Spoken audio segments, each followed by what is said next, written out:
I'm Dr. Justin Sledge, and allow me to welcome you to Being and Logos, an introduction to Middle-Platonism.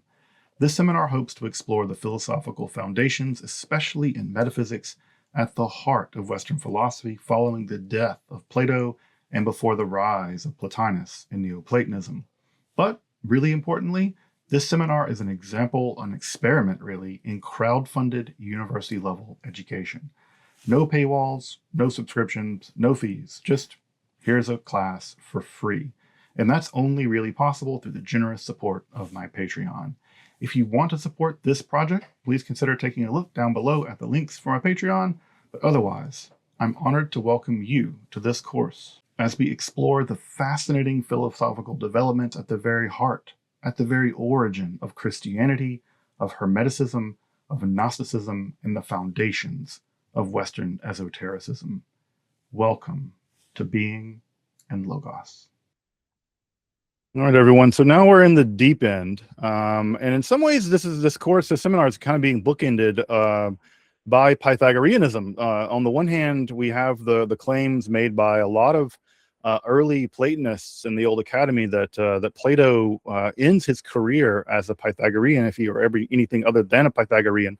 And so in some ways, the Agrapha Dogmata and the vexed question of the Agrapha Dogmata really is a question about the degree to which Plato comes to embrace or continues to embrace a form of Pythagoreanism.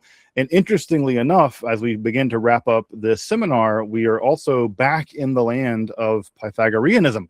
And Pythagoreanism is a bit of a vexed category in the sense that we really don't know exactly what the Pythagoreans were. Pythagoras himself doesn't write anything down, or if he does, it doesn't survive, and we only know about his teachings through some of his students. And one of the other things about Pythagoreanism that makes it a bit more complicated to deal with is that it went extinct, that the school itself, like the academy in some sense, went extinct, and it gets reborn. It gets reborn in the 1st century BCE and the Roman period, and it is reborn, and there's even pseudepigraphic writings composed at this time. And I will say that the guys that did this really did the extra effort of even writing in the Doric dialect of Greek in order to make up new Pythagorean ideas. And so what we have in the 1st century BCE is a rebirth of Pythagoreanism, Neo-Pythagoreanism, and people really taking up the partisanship of Pythagoras during this time period into the 1st and 2nd centuries of the Common Era. So the question, right, is what do we mean by Pythagoreanism, right? And this is a long-held and problematic question about what exactly it is that one says that one is a Pythagorean at all. But we have the teachings of Pythagoras that are preserved, right? So folks may know he's a 6th century, 5th century BCE philosopher that founded as much a religious movement as he did a philosophical movement, as much as those can be teased apart, really. And this is especially the case for Pythagoras. And we know that in antiquity, the Pythagoreans were divided into the akousmatikoi and the mathematikoi. And the akousmatikoi are known as basically sort of religious dogmatics. They were sort of the hardcore of the religious end of Pythagoreanism. And that is to say, they kept the dogmas of the Pythagoreans without much extending their way into the more practical, is not exactly the right word, but the research side of the Pythagorean movement, which is, of course, was represented by research into mathematics. And the folks who maintained both the research element and the religious element typically got referred to as the mathematikoi. So we know that in antiquity, there was sort of a difference between the dogmatists on the one hand and the folks that were more interested in extending the research program, as well as the more dogmatic elements of Pythagoreanism as the religion. But folks may know this, right? They primarily existed in sort of like religious lodges in southern Italy at this time period. And these lodges were not popular. They were attacked on several occasions. You have entire lodges being burned to the ground by the local Italian people, often with Pythagoreans inside them. So the Pythagoreans earned the ire of the people around them. And for reasons that we don't fully understand, they seem to have kind of freaked out the locals. And, you kind of get the sense that it's sort of like Spawn Ranch out there in Italy with Pythagoras doing, his best Charlie Manson. It's whatever it was, weird. The Pythagoreans were regarded as strange, and they were attacked by the locals on a couple of occasions. And reconstructing what Pythagoras himself taught is actually very difficult. And even some of the stranger teachings of Pythagoras, for instance, the famous teaching around not eating beans, which was doubly bad because they were vegetarians as well. How they managed to get protein is beyond me. But even the idea that they said you can't eat beans, it's not even clear what this meant, because even in antiquity, we have Aristotle and other commentators coming along later and saying, no, these teachings are actually all metaphors for other kinds of things. They're metaphors for not engage in democracy, for instance, or they're metaphors for something else. So even the teachings themselves, it's not clear that they should be taken literally, and certainly people in antiquity thought they should not be taken literally. So as I begin to walk through some of the elements of Pythagoreanism, I do this with all necessary caveats, because again, we're not quite sure what Pythagoras even taught. One of the core ideas that seems to have been the case was that they did believe in personal immortality, which is to say that the individual soul could live forever and that it was subject to reincarnation. And this seems to have extended either to humans and animals, where human beings could be reincarnated into animals. There's a famous story where Pythagoras allegedly heard the sound of a friend of his in an animal's cry. But also there are Neo-Pythagoreans that would even claim that the hexis, the life force that keeps a being alive, even in the cases of insects, those insects also somehow could endure forever. And the idea of personal immortality was not uncontroversial. We take it for granted now, but part of the reason why this idea of personal immortality was thought of as very odd was because it seems to extend to human beings a trait typically reserved for the gods. That the gods are, through virtue of the nectar, they are thought of as immortal. But if human beings are also somehow immortal, this erodes the distinction between the gods and the humans. And this bothered people. Now, this is an idea that really irked people in antiquity. And so, again, an idea we take for granted now, the idea of personal immortality of the soul, this was a very controversial idea when it was forwarded by Pythagoras. Also, there are these religious elements, as I mentioned, right? The prohibition on eating beans, the prohibition on urinating facing the sun. They seem to have taken a pretty radical no harm policy. We know that they had dietary restrictions on not eating animals. So there's very particular religious elements of Pythagoreanism as well. But again, like I said, these are heavily contested to the degree to which they were to be taken literally. But at the core of Pythagoreanism is, of course, their dedication to the idea that arithmos, number or numericality, is at the fundamental nature of reality. That at some level, first principles or ontology is contiguous or is completely redundant to mathematics. And so they held that all was arithmos, all was number. And they seem to have come to this position first via music. Pythagoras realized that the relationship between the harmonic structure of stringed instruments, this was represented in mathematical ratios. And so by discovering that the octaves in a stringed instrument were represented by mathematical ratios, this led him to the belief that there was a fundamental harmony in the nature of reality in general, which was expressible fundamentally by math. And so this extends from the harmony that one gets from musical instruments all the way to the harmony of the spheres, the sound that is made by the movement of the planets that we don't hear. Most of us don't hear, at least because we're born hearing it, and so it's sort of mute to us now. But the idea is that all of this is fundamentally a harmonic structure. Reality is a harmonic structure described, or is in fact mathematical in nature. And this led to pretty significant discoveries in number theory, the idea of cubes and cube numbers and squared numbers. Even the idea of squared numbers is a Pythagorean concept, where you can take a number like 3 and square it. You put 3 dots, 3 sets of 9 dots in a row, and that gives you a square amount of 9. So 3 squared is literally 3 in the form of a square.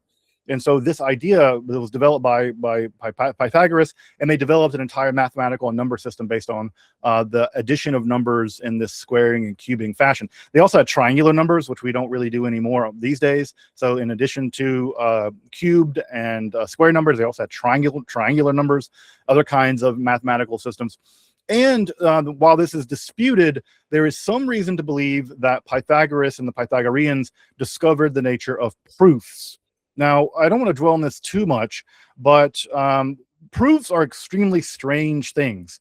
And we know that from Egyptian mathematics and Babylonian mathematics, for instance, they had discovered Pythagorean triplets, what we call Pythagorean triplets, but they did not develop proofs. Proofs in geometry and mathematics and in logic are particularly weird things in that they can't be wrong. When you prove something, it is shown to be necessarily true. And if you've ever had the opportunity to sit in a classic geometry course where you're mostly doing proofs, I will tell you that, at least in my experience, the process of doing proofs, when you prove the Pythagorean theorem, for instance, it is numinous. There is something very strange about proofs. It's as if you have peeked behind the veil of the video game that we are playing and you've seen the source code. There is something very uncanny, in my opinion, about the nature of proof.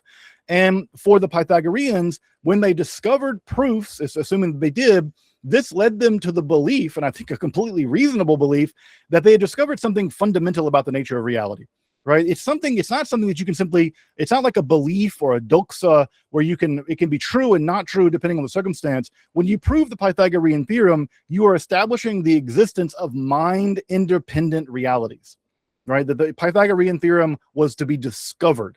It was not invented.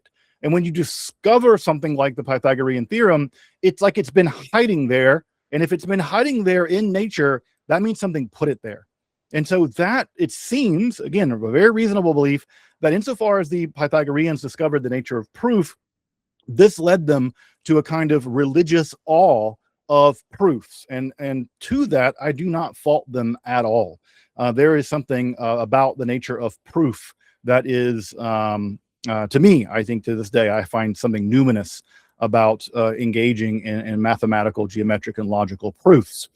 But at the core of their philosophy, they seem to have adopted a primary dialectical view of reality, which is to say that at the very heart of reality, there is these fundamental oppositions. There are these tensions, the tension between the even and the odd, the tension between quality and quantity, the tension between the one and the many. These are like fundamental tensions that seem to exist, the one and the dyad, that seem to exist at the very heart of reality. And these tensions, these dialectics, are productive of reality. So it's not that there is a fundamental one, that there are no, rather for the Pythagoreans, there are tensions. And then from these tensions, so these dialectical tensions, they resolve themselves into reality as we know it. And there are two basic theories as to what these fundamental tensions look like. One of them is that in mathematics, the Pythagoreans discovered even and odd numbers, and they said that there is a fundamental tension in reality between the even and the odd. And the even and the odd generate the one. All right, so notice here, the one doesn't come first. It's the even and the odd as a kind of dialectic that comes first, and that generates the one. Out of the one becomes other numbers, right? It becomes 2, 3, 4, 5, 6, 7, 8, 9, 10, the tetrachus. And then from that, you go from single points to lines to geometric figures to three-dimensional figures to reality as we know it. So for this theory, right, we have the fundamental difference of the even and the odd. On the other theory, we have the dialectic between the unlimited and the limited. And the unlimited and the limited, this is the one and the indefinite dyad, as you can probably imagine, that we've already seen in Platonism. The one here is the limited. The unlimited is imposed upon by the limited. When the limit imposes itself upon the unlimited, that generates number, right? That generates all the numbers, and then from the numbers come all other things. Now, which of these is actually primitive, we don't know. They might even be the variations of the same thing. But at any rate, this seems to be the fundamental dialectic that drives Pythagorean ontology. And you can see this as laid out in some Pythagorean documents. Here we have a section that describes basically how the universe comes into being. From the unit, from the monad in the indefinite dyad, spring numbers. From numbers come points. From points come lines. From lines come planar figures. From planar figures come solid figures. From solid figures, we get sensible bodies, the kind of bodies that exist in our cosmos. The elements flow from these. Of course, those are fire, water, earth, and air. And these elements interchange and turn into one another. And these combine to produce the universe, which is itself animate, intelligent, and spherical. So again, we have a very thoroughgoingly mathematical theory of the nature of reality. And if this sounds familiar to you, surprise, surprise, this is exactly what Timaeus of Locri teaches in the Timaeus. And where is Timaeus of Locri from? Where is Locri? It is in southern Italy. Timaeus was a Pythagorean. So all this time that we've been talking about the Timaeus, where there are commentaries written on the Timaeus, where we've been looking at the questions about the nature of the Timaeus vis-a-vis Platonism, Timaeus is a Pythagorean.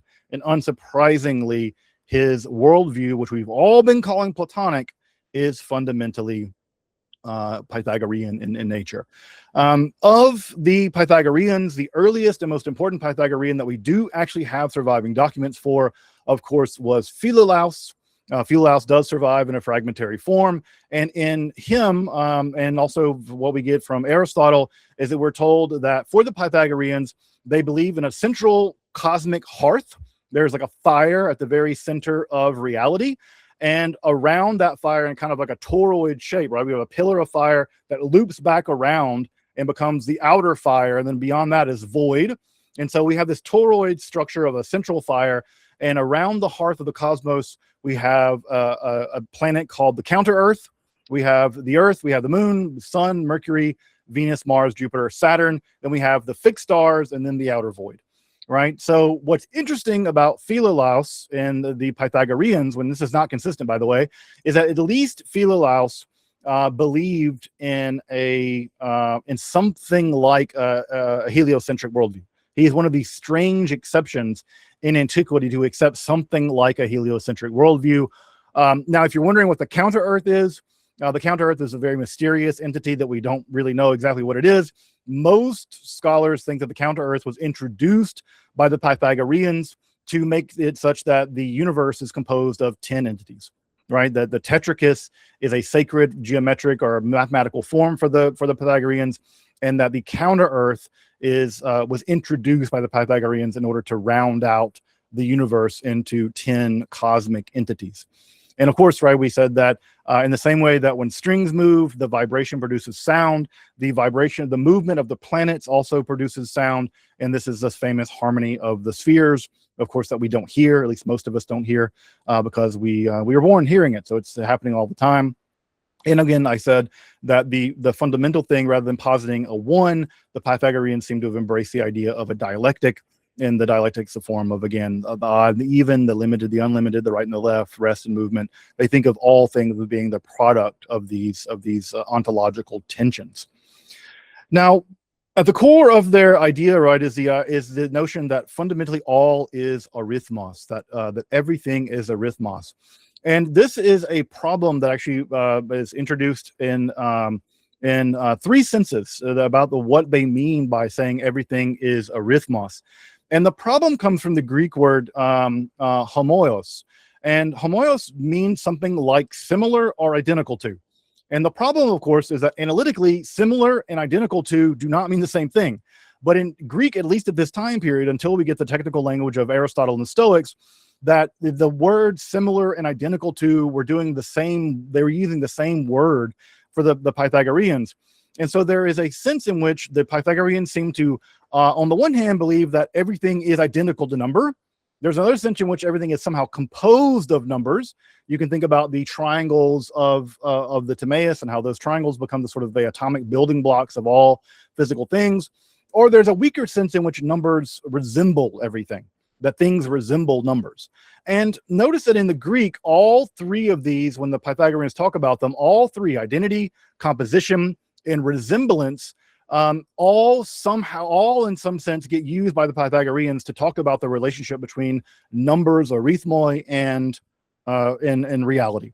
And it's not really clear exactly to what degree the Pythagoreans did believe that numbers were things, they composed things, or that things resembled numbers.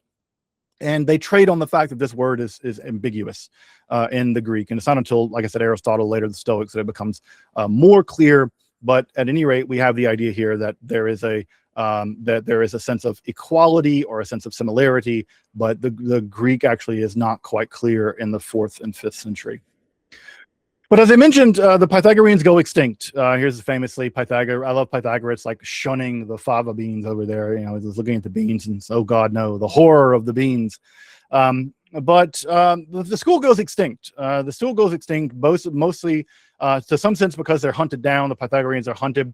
And in some sense also, right, that, well, we have it, right? We have it here from Porphyry. Porphyry actually tells us why the school goes extinct in his Life of Plotinus. He said the primary philosophy of the Pythagoreans finally died out, first because it was enigmatical. You know, you can esoteric your way right out of a job. And so the philosophy was always enigmatic. And when you don't have a teacher-disciple relationship to pass it on, and it's extremely obscure and esoteric, well, it can kind of die on the vine. And secondly, because their commentaries were written in Doric. Doric was a dialect of Greek, particularly spoken, I think, in the West. And it was spoken in southern Italy by a lot of the colonies there, like Neapolis, Naples, and a lot of the place, Croton in the south. And the Doric dialect ultimately dies out. So that dialect dies out. And when it was not fully understood, the teachings became misapprehended and finally spurious. And later, they who published them were no longer Pythagoreans. And this is some good shade thrown by Porphyry. The Pythagoreans affirmed that Plato, Aristotle, Speusippus, Aristoxenus, and Xenocrates appropriated the best of them. And this is a claim we've already seen, that the old academy really is, in some sense, carrying the torch of the Pythagoreans. But made minor changes to distract attention from their theft. I love the fact that the Pythagoreans was like, you stole our ideas and we changed them. But later they collected and delivered as a characteristic Pythagorean doctrines, wherein there were the most trivial and vulgar and whatever had been invented by envious and calumnious persons to cast contempt on the Pythagoreans. So it's not clear at all, you know, again, what is constitutive of Pythagoreans. And this becomes more problematic, as we'll see in just a minute. So Neo-Pythagoreanism emerges, like I said, in the 1st century BCE. And in the 1st century BCE, we have an emergence of religious Pythagoreanism and philosophical Pythagoreanism, again, as much as we can make a distinction between the two. And of the religious dimension of Pythagoreanism, who I'll come back and talk to in the next, and not this lecture, but the next, or the next after that, is people like Apollonius of Tyana, the famous thaumaturge, the miracle maker, who was himself a Pythagorean, but he wasn't primarily known as a philosopher. He's primarily known as kind of a wizard. But he was a contemporary with Jesus and was known for his thaumaturgical abilities, the ability to generate marvels and miracles through kind of Pythagorean sorcery of a certain kind. But of the philosophical schools, which I do want to deal with beginning today, right, we have folks like Thrasyllus of Mendes, Moderatus of Gades, Nicomachus of Gerasa, and perhaps what Dylan calls the standout mind of the 2nd century, Numenius of Apamea. Now, I just want to point out something that's really fascinating about these guys. Just look at how widely spread over the empire these guys are. Moderatus of Gades is from what is now Spain. He's from Cadiz. He's from what is now near the Rock of Gibraltar. Nicomachus of Gerasa and Numenius of Apamea are from Syria. So you're thinking about the extreme limit of the eastern and western areas of the Roman Empire, where you're having a huge, right, geographical spread where these guys are coming from, all of which are interested in renovating Pythagoreanism. Also, there's a pretty intense interest in astrology on the part of the Neo-Pythagoreans as well. But the problem with the Neo-Pythagoreans is that a lot of the documents that were generated during the Hellenistic period, which are pseudepigraphical, they're pseudepigraphical Pythagorean documents, they interpolate Aristotle and Plato back into the documents as if Pythagoras had written them.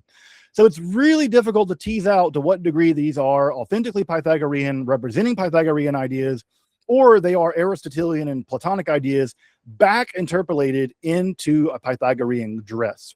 So this is extremely difficult to tease out. And these guys at this time, Moderatus of Gades and Nicomachus of Gerasa, they weren't aware that this had happened. And so this is a bit like the circumstance where the Zohar interpolates Christian elements into it in the 13th century, only for people like Pico della Mirandola to discover Christian elements in them 2 centuries later. And oh my God, look, we found Christianity and the Trinity in the Zohar. So something similar actually happened with the Pythagoreana of this time period. But Thrasyllus, he was a court astrologer under Nero and then under Tiberius. We don't know a lot about his specific philosophical works, although we do know that he was quite interested in numerological speculation. We began to see gematria, what will become something like gematria, an intense interest in gematria in the Greek language under people like Thrasyllus. And he also lived under Tiberius as well. And one of the more important things that he did do was produce a new edition of Plato grouped in tetralogies. We still read Plato according to the tetralogies of Thrasyllus. So if you've ever picked up a copy of people like I don't know, pick up a Hackett version where you have the Euthyphro and the Phaedo and the Apology all in one go in sets of four, that's because of these guys. So at any rate, we have that edition of Plato that is existing at this time. And we know that Thrasyllus did write on the first principles of Pythagoras, but unfortunately none of his writings survive. But luckily, we do have other self-identified Pythagoreans, of which we will cover two today, Moderatus of Gades and Nicomachus of Gerasa. But it is Moderatus of Gades, who, again, from what is now Spain, down near the Rock of Gibraltar, he's roughly a contemporary of Plutarch, so much so that we know that one of his students, who was Etruscan, and one of his Etruscan students, Lucius, was at a party, a welcome home party for Plutarch, and made the interesting claim that all authentic Pythagoreans were in fact Etruscans. And so Lucius himself was an Etruscan, famously taciturn. So when he was asked about the authentic Pythagorean doctrines, he would not tell the truth about them. He wouldn't tell anyone what they were. But we do know that there's this idea that this character was himself identified as a Pythagorean and claimed that Pythagoras himself was Etruscan. And of course, the Etruscans had a numinous status all their own among the Romans. In fact, I think it was Tiberius that actually composed a multi-volume dictionary of the Etruscan language. I think he may have been Etruscan as well. But anyway, we do know that that Moderatus composed what are called the lectures on Pythagoras. This was either 10 or 11 books, I believe. It doesn't survive. It only survives in fragments, mostly in quotations from other writers.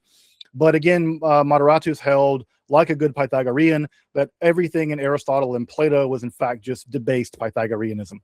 So everything serious about philosophy was really Pythagorean, and that Plato and Aristotle had simply appropriated Pythagorean ideas and debased them in their own philosophy. We can reconstruct to some degree Moderatus's ideas. And again, unsurprisingly, what we have is that in first philosophy, we have that Moderatus held that the one was beyond all being.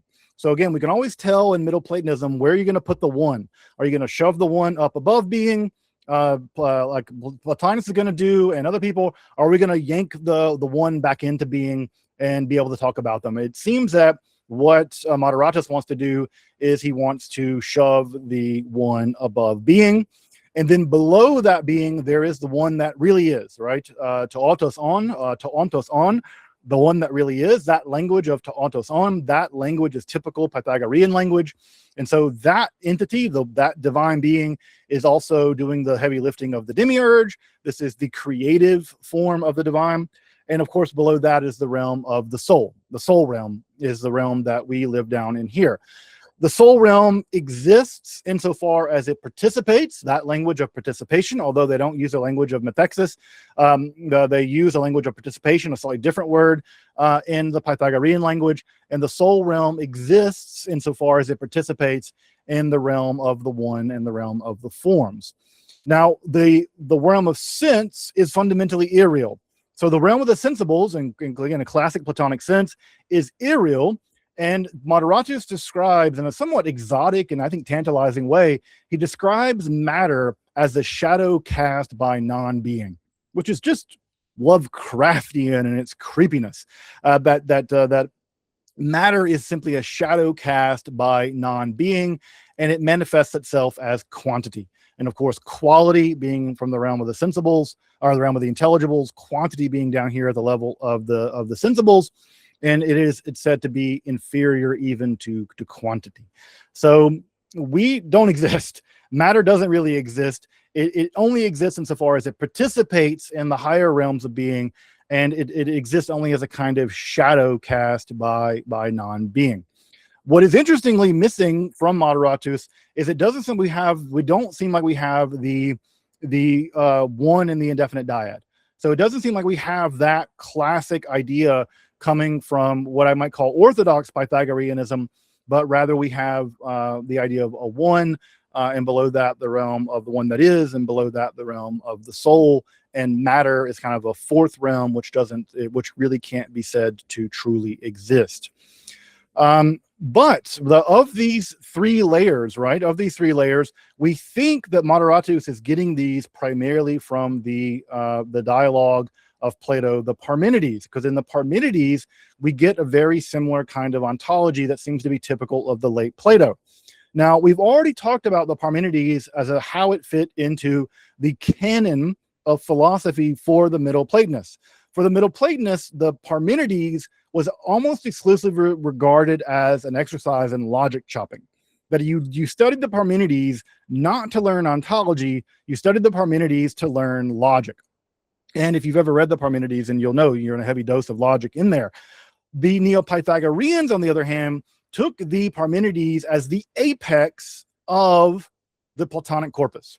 That rather than just being an exercise in logic chopping, the Parmenides is actually said to express the deepest layer of the true ontology of Plato, and that is to say of Pythagoras, and that is how it is regarded. Now that movement, that motion is going to be continued on into the days of the Neo-Platonists. The Neo-Platonists are going to embrace this more Pythagorean element, and the Parmenides is going to have pride of place in the Neoplatonic canons when we get to Porphyry and Iamblichus and folks like that. So at any rate, the Parmenides is being taken seriously as an ontological document by the Neo-Pythagoreans in a way that it wasn't so much taken seriously in that way by the Middle-Platonists. The second layer, the one that is, it's referred to by Moderatus as a Heneos Logos, that is to say a unified logos, a unified word, a unitive word, I guess we could translate it. Now, again, for my folks in the room who are fans of Proclus, you're already beginning to hear some Proclus language, right? The Henads, the realm of the Henads, the unitive structures of the Henadic realm, that seems to have its first appearance in the Pythagoreans. And it is the case that the one seems to withdraw, the one that truly is, seems to withdraw itself. And by withdrawing itself, steresein, it sort of creates a gap, it withdraws itself, and in this contraction, it leaves room for quantity. And in the realm of the contraction, where this entity contracts, it leaves realm for quantity, but it leaves realm for quantity bereft of logoin forms.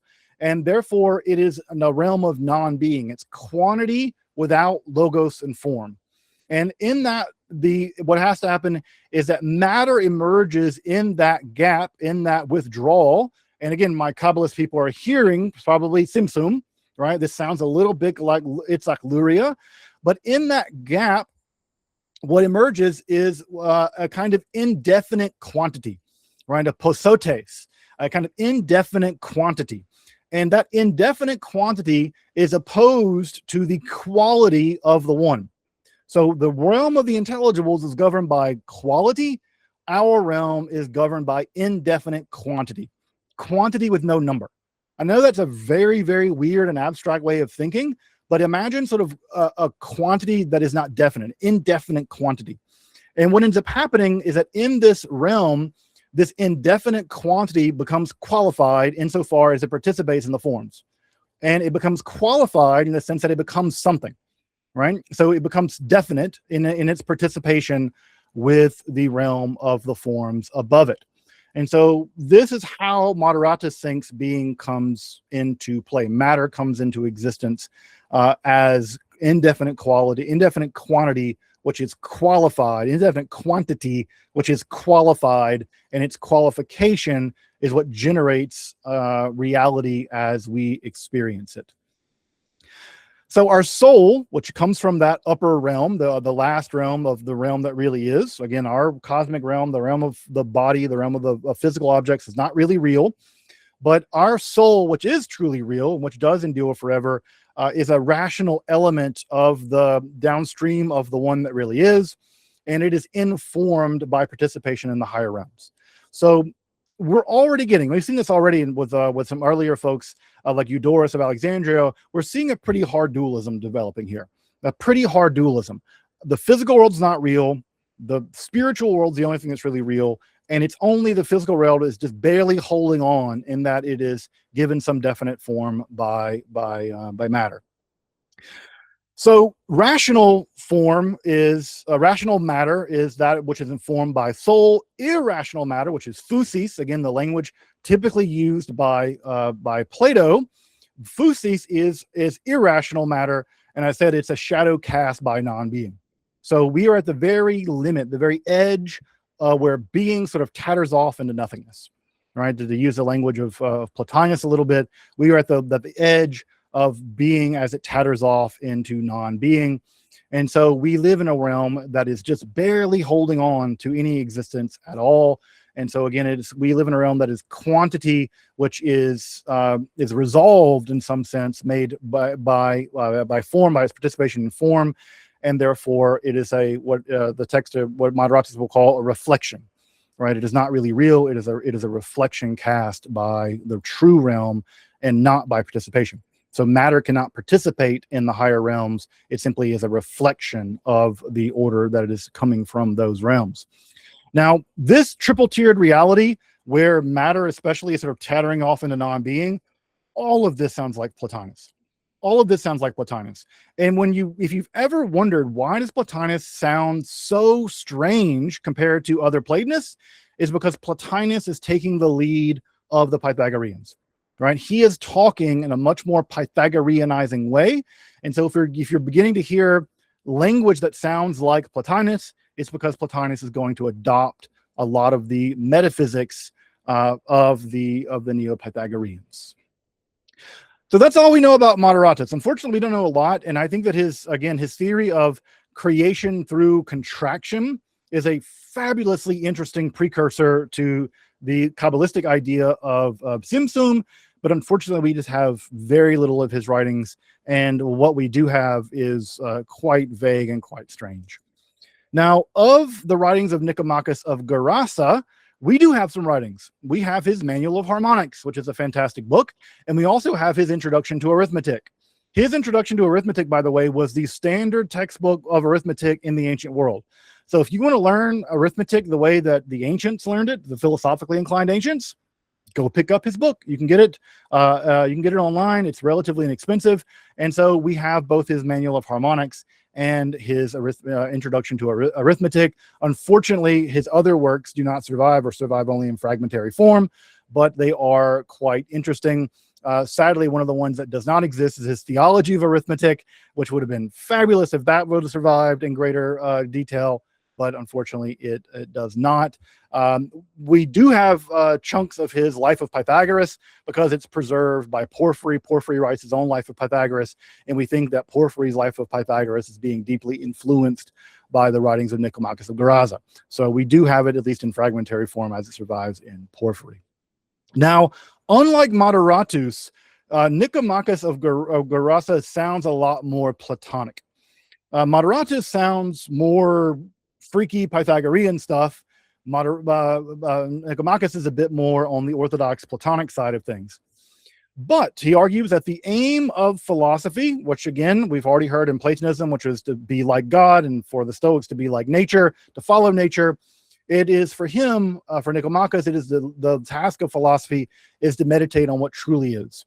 And of course, what truly is the realm of the intelligibles, which are of a mathematical nature fundamentally. So the task of philosophy is to meditate upon what truly is, to ontos on, and what truly is, of course, are the mathematicals.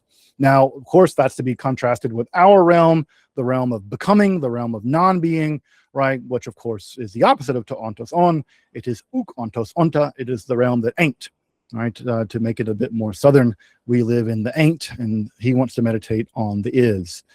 So Again, classic language here of the one and the indefinite dyad. So that is much more typical of orthodox Pythagoreanism that we find in Nicomachus. And the way that we study the one and the indefinite dyad, the way we study nature, is by studying arithmetic.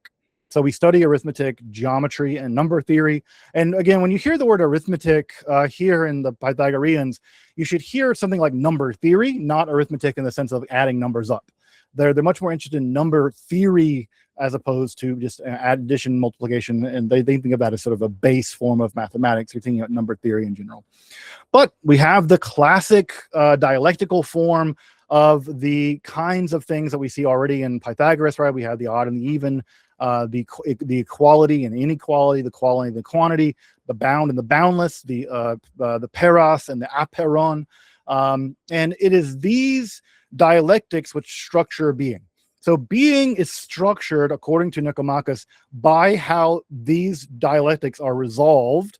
And the way they get resolved is through sort of a tension, and the tension resolves into the world as we know it. So rather than there being sort of a generation of the world in the sense of an emanation, reality is the harmonic result of the resolution of tension. And so again, if that sounds a bit like a musical way of thinking about reality, unsurprisingly, that's exactly what they thought, because they are dedicated deeply to the idea that the structure of reality is a mathematical structure, which is fundamentally informed or is continuous with the harmonic nature of music, and the harmonic nature and the mathematical nature are one nature. And therefore, just in the same way that a string, when you pluck a string, the tension of the string resolves in a note, reality is the resolution of these dialectical tensions. We take the forms, we put them in the divine mind, as you would probably expect. So this is classic Middle-Platonism. The forms are said to be in the divine mind. And the divine monad, the divine dyad rather, the monad generates the dyad by a sense of doubling. So rather than the one and the indefinite dyad being infinitely eternal principles, the one gives rise to the indefinite dyad by a process of doubling. Now notice this is very different than Moderatus. For Moderatus, the way that being emerges is through contraction. Here we have a doubling. So it's literally you get more things in this case than in Moderatus, where you have this contractionary form of creation. So here we have the one giving rise to the dyad by a form of doubling. And what we have, interestingly enough, also in Nicomachus, is the idea that any ontological generation requires a kind of recession. So there is a procession to the dyad, then a recession back into the one. The dyad generates the further numbers and then recesses back into its dyadical nature. There is a procession and recession structure in Nicomachus. And again, if that sounds like Plotinus to you, you're right. Again, Plotinus is radical, of course, and a genius, but he's not coming out of nowhere. The idea of procession and recession, which we take to be one of the great genius breakthroughs of Neoplatonism, it's to be found in the Neo-Pythagoreans. Plotinus is getting it from them.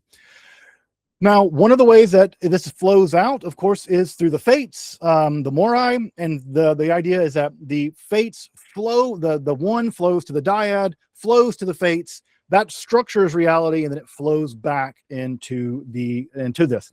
And so we have this process of proesis and hypodoke, right? The idea of emission and reception. There's an emission of being and a reception of being. And that takes the form finally of recompense, right? Of antipodosis, where it's a resolution. So procession, recession, resolution. That seems to be the way that the universe is emanated, for lack of a better word, in Nicomachus. So there's a procession, there's a recession, and then a kind of integration or recompensation that goes on in the generation of what is. Now, there seems to be a kind of logos-like entity in Nicomachus, in the same way that there seems to be a structuring kind of being in Moderatus as well, but it's really difficult to tease out exactly where the logos fits into the system, whether the logos is like the world soul or whether it's like the indefinite dyad. It's not clear, but there is some kind of structuring force like that. And we do also have the idea of the world soul. And interestingly enough, he relies on religious language to talk about that. He actually refers to the individual soul as the hexad, the language of hexis. That's typically the way that the Pythagoreans like to talk about the soul as a kind of hexis, a kind of a tension, or a kind of a combination. And that is referred to as the projection of Hecate. Now, that language of Hecate and Hades, we've heard already. The Neo-Pythagoreans had a curious belief that our world, the physical world, is the world of Hades, that we are living currently in Hades, and that all of this around us is in some sense the underworld. And unsurprisingly, Hecate is going to be playing a big role here in the generation of our soul here at this Hadean level of reality. We know that he also regarded the physical world, the cosmos, as a tetrad. We think that's probably because of the four elements, earth, air, fire, and water. And so there seems to be some idea that the universe is a tetrad based on that. And in ethics, right, he's an Aristotelian, right? He follows Metropatheia and the idea that all virtues are a mean between vices. So again, he's going to claim that's Aristotle did not invent that. He got it from the academics, and the academics, of course, got it from Pythagoras. In his theodicy, he has a clever theodicy. That is to say, he has a clever idea for why evil happens in the world. He argues using Stoic logic. By the way, this is this form of hypothetical syllogism is actually, I should have actually formalized it using Stoic logic. You'll forgive me that I didn't, considering I literally have a Stoic logic textbook sitting right in front of me. I have no excuse. But the argument goes something like this: when we suffer injustice, we want the gods to exist. So when something bad happens to me, I want there to be a god, right? Like someone stubbed my toe, and I'm like, I need a god to help make this better. But when we do injustice, we don't want the gods to exist. When we do bad stuff, we don't want there to be any gods, because then we can get away with doing bad stuff. But Nicomachus argues, right, if we didn't believe in the gods, we would all be doing evil stuff all the time. So this is the classic argument I'm sure you've heard, that if there were no God, you could just do whatever you want, and people would do whatever. They run amok, and it'd be like the purge, and people would just do evil stuff.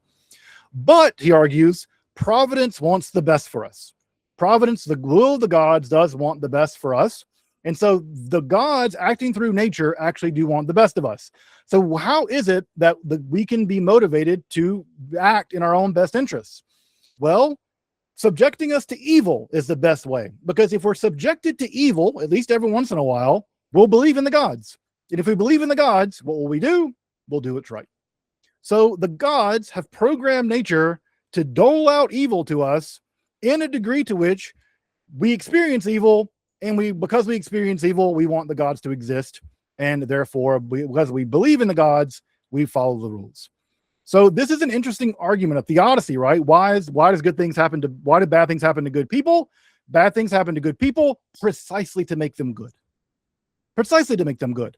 So the next time something bad happens to you, like you wake up and there's a bat flying around in your room and you have to go get rabies injections, you can think to yourself, the bad thing happened to me because that makes me believe in the gods. And when I believe in the gods, I will follow the rules and I will be a good person.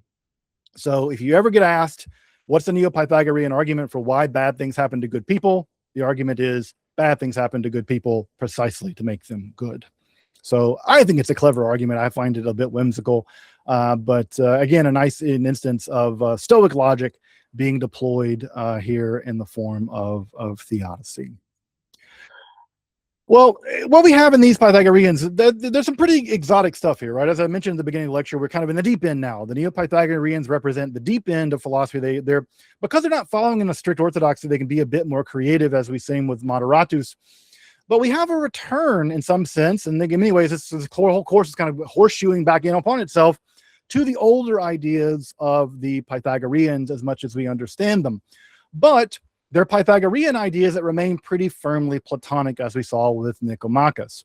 But we do have some interesting and important innovations, like, for instance, the three-tiered universe of Moderatus and Nicomachus. That seems like that three-tiered hypostatic vision of the nature of the universe is going to be preserved by Plotinus. Plotinus almost perfectly preserves the idea that God is above being, and there's two layers below that. in the hypostatic system developed by him, just again 100 years after these guys. And also, we also have the idea of ontological procession and recession, which again, we take that to be a staple idea of Neoplatonism, but we find it here in the Pythagoreans, Neo-Pythagoreans first. And lastly, we find the idea of cosmic harmony. That idea of cosmic harmony, that the universe is fundamentally governed by harmonic structures, that is going to have huge ramifications, for instance, in the Hermeticists. The Hermeticists are going to adopt that idea deeply. And again, they either adopt it or they develop it from their own indigenous Egyptian sources, which we'll get to time after this one. But at any rate, all of this is also tinged with not a little religious language as well. Now, of Moderatus and Nicomachus, we have very, very little, unfortunately. And in some sense, while their ideas are fascinating, we don't have enough to really build on much other than speculation. However, next time, as we turn to Numenius, in Numenius, we have substantial fragments. And I think it is Dylan, John Dylan in the book refers to Numenius as the standout genius of the 2nd century. And I would agree. I would go further than that and say it is Numenius more than any other philosopher that we will talk about in this seminar that will set the stage for the development, for the trajectory of philosophy in the Western world. And that's interesting because most people have never heard of Numenius. Most people have never heard of Numenius. But I will argue, starting next time, we'll conduct the entire lecture on Numenius. I will argue that it is Numenius that really sets the agenda of the direction of philosophy for Pythagoreanism, for Christianity, for Justin Martyr, for Clement, for Origen, for Proclus, for Porphyry, all of it, Damascus. It is going to be Numenius that is going to set the trajectory for philosophy in the Western world. And this is unfortunate because most people have never heard of him. But as we turn to Numenius next time, you will have heard of him, and I will hopefully have convinced you that he is, as I agree with Dylan, not only the standout genius of the 2nd century, but truly the rudder of philosophy, the unknown rudder, the hidden rudder, the engine of philosophy as we now begin to transition into Neoplatonism with Ammonius Saccas, of Christianity with people like Justin Martyr and Clement and Origen, and ultimately into pagan philosophy with people like Plotinus, Porphyry, Iamblichus, Proclus, and Damascus. So we will turn to this incredibly important figure, Numenius, as we transition and wrap up our Neo-Pythagorean tour next time.